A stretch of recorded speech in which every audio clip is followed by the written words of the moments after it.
All right, there he is. Ghost. This is the guy. That's that kind of fucking. Ghost. Well, hey, you're a guy. there we You're a go. guy I'm very excited to talk to. We haven't had much time to talk. I don't know why. You need a fucking translator. No, I can hear what you're saying. I understand it.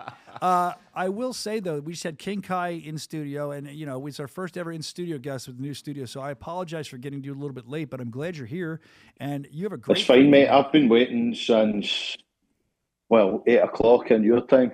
Well, thank you. I've been sitting here on my phone on charge since last night, yeah. I love what you do, Ghost. I'm excited that you're on the roster. I think you're going to make a big impact. Of course, the first one coming up, we have it on the wall behind me. It's Mick Terrill and you, Ghost McFarlane, for the UK Heavyweight Championship of the world. Now, you've been a great boxer. You've had bare-knuckle fights other places, and here you are to go against Mick. So I'm going to ask you right out of the gates before we get into other stuff, what makes you think that you're going to beat Mick Terrill? He's a former BKFC Heavyweight Champion of the world. Do you think this is a great fight for you or what? I think Mick Terrill is an all-time great of his time, of his era, and this is now mine. I'm the new Mick Terrill. That's how we're going to put it. Well, I like that. When the idea of the BKFC was being created, they might not have known it. They don't know who I am, but subconsciously, somewhere in someone's head, this sport was built for Jay McFarlane. Mm-hmm. Well, we're excited to see what you're going to do at Bare Knuckle Fighting Championship. And the reason I wanted you to come on today, your social media entertains me, and we're going to show some clips from that in a minute. But the first thing I want to do, and I'm going to give you a chance to do this. I'm going to put you on the spot here. We're about to do the world premiere of your Spotlight. It's a quick piece, so fans that don't know of you or want to learn more about you can, and we'll come back and talk about the Spotlight. But you know what? I do this for a living. You never get to do it. It's your Spotlight. Why don't you intro your own Spotlight? You want to do that? You can give me the introduction to it. I'm usually quite good on a camera, mate, but I'm actually quite shy. You're not shy. That's a lie. What's Brandon fucking do happening? his best Scottish accent and intros. He can do it. So listen, here's what I want you to do. You can just copy off me because I couldn't hear you because everyone was talking to me. I don't know. I don't mean to trample you, but I just want you to look directly at the camera and be like, I'm Ghost McFarlane. Check out the world premiere of my Spotlight. Try that, and then maybe you can take this job, and I can try to fight, but I'll lose. Go ahead. Ghost McFarlane here. This is my Spotlight. This is my time. Perfect. Let's roll it.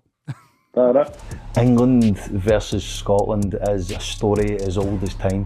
There's one thing the English can't beat the Scots in, and that's fighting.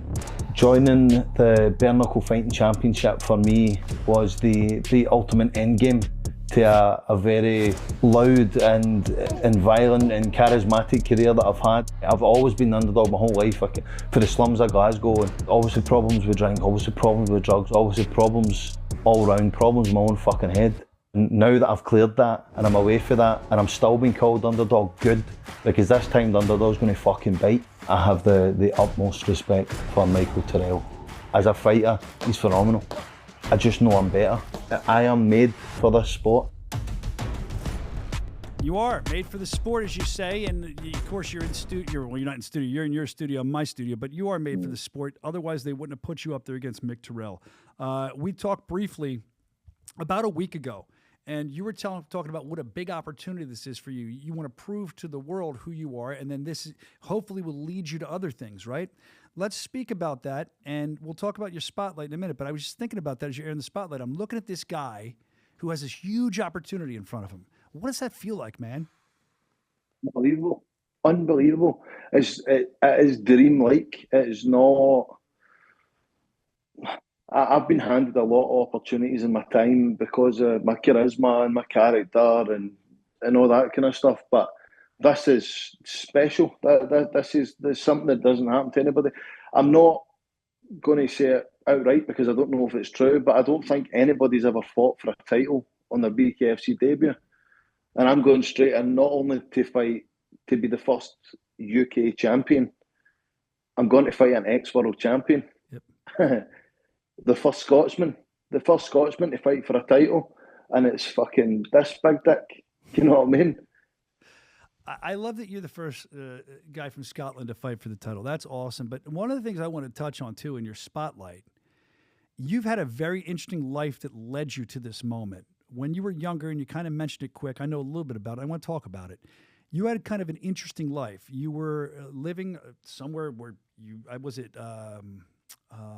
I'm sorry, help me. Where were you living when you had problems with your parents? Dominican. Thank you. I wasn't living there. It was.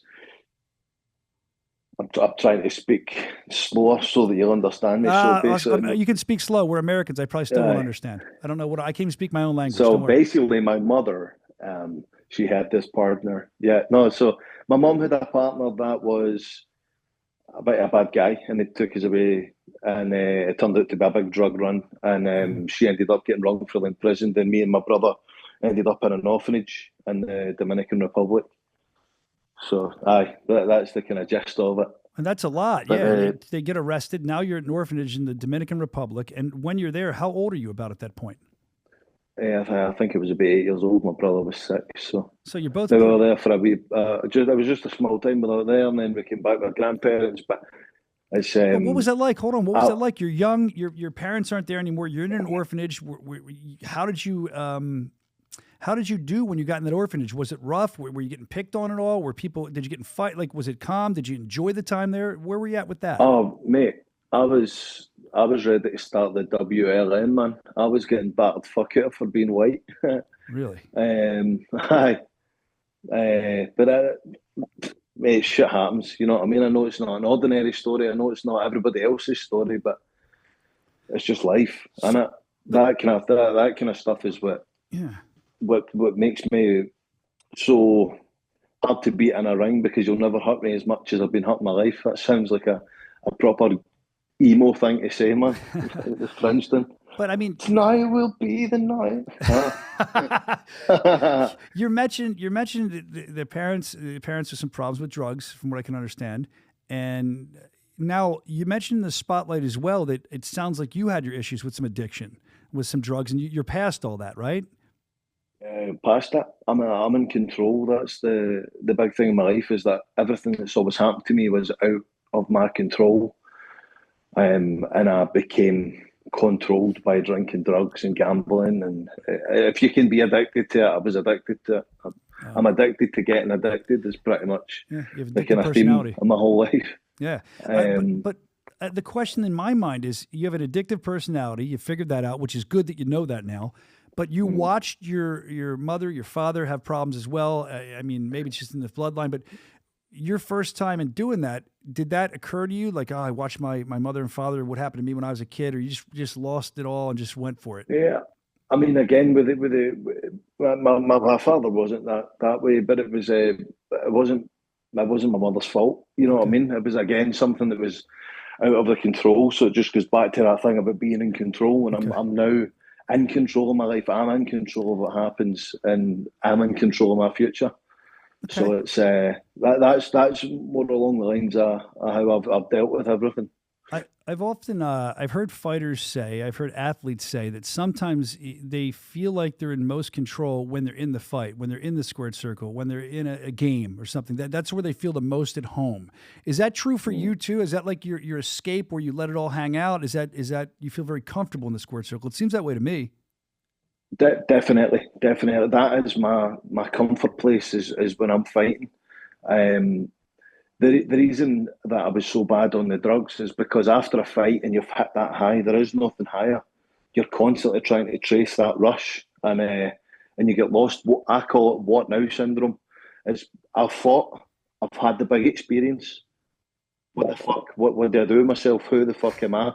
I'm not fighting. I'm not doing this. It's that I was always chasing some sort of buzz, and that's how I became so bad on the drugs. Try to get it.